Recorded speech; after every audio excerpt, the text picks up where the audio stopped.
of these in a summer as a group, and 2 in DC, 1 in Boston, 1 in New York. Obviously, this summer that is not possible. What class did you take that you never thought you would, but you were excited and happy that you did during your time at SAIS? So again, because I had a background in law, and the dual program is such that you don't have as much time to explore every single thing you may want to. I had to be very particular in the classes I was taking because I didn't have that much space in my schedule. But one class that I did take was conflict in the Great Lakes. And I'm not a securities person. That's just not my background.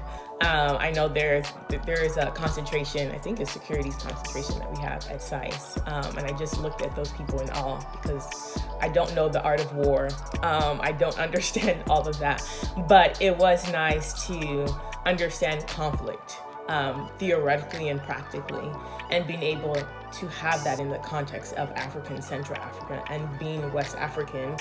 I had no background into Central Africa, and to understand just the context in which the conflict was taking place, what that has turned into now, and understanding contemporarily where countries are, and just getting a deeper understanding of Africa underneath the surface was great for me, and I did not expect to get that out of that class. It's great, kind of what Mariah was saying.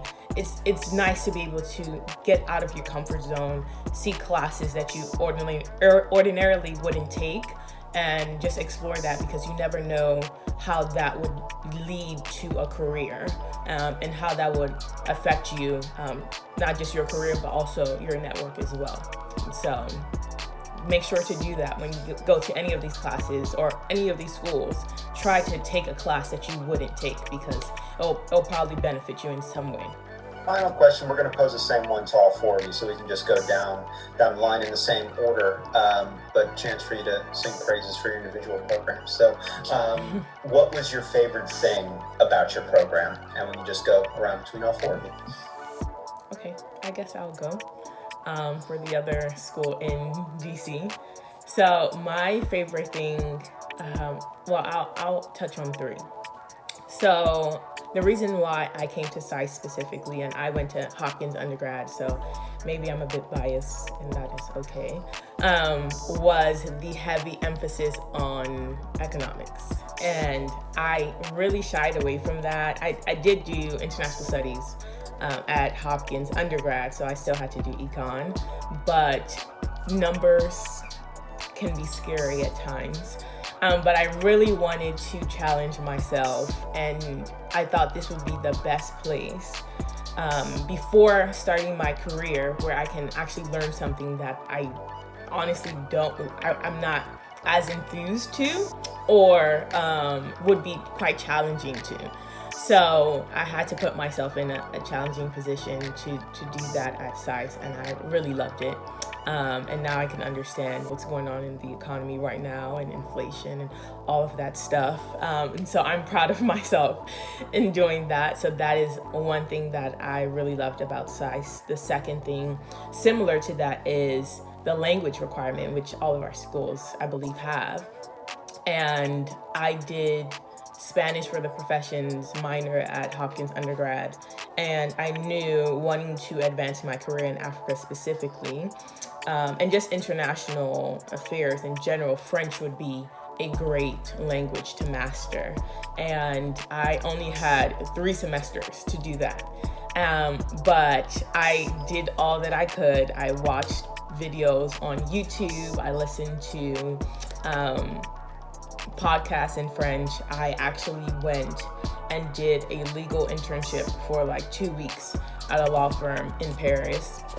I also traveled to Côte d'Ivoire, Ivory Coast, for 2 weeks, and all of that really helped me to master French. And so it's amazing what language can do, how much it can set you apart in your career, and how much it can help to advance your career. So these language requirements are not just something random that you need to be an international affairs practitioner. No, it's going to better who you are as a person, and kind of what Rami was saying, your worldview is going to advance, and you're going to be able to speak different, like, not just your worldview is going to advance, but the language that you can use is going to advance. There are some things I can say in French that won't translate well in English, and how amazing is that?